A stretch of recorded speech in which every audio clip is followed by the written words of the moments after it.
ভারতবর্ষ, তোমাকে প্রণাম করি। সর্বপ্রথম তোমার সূর্য আমার চোখের মুছে দিল সর্বরি। তোমার মাটিতে আমার দেহ গড়া, বাতাসে বাতাসে নিঃশ্বাস বায়ু ভরা।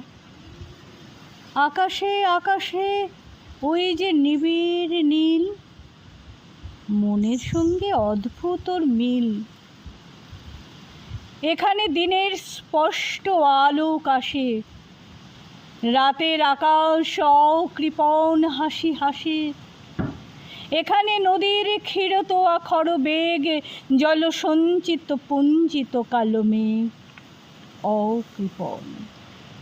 তাই এখানে উদার তুমি, ভারতবর্ষ আমার জন্মভূমি।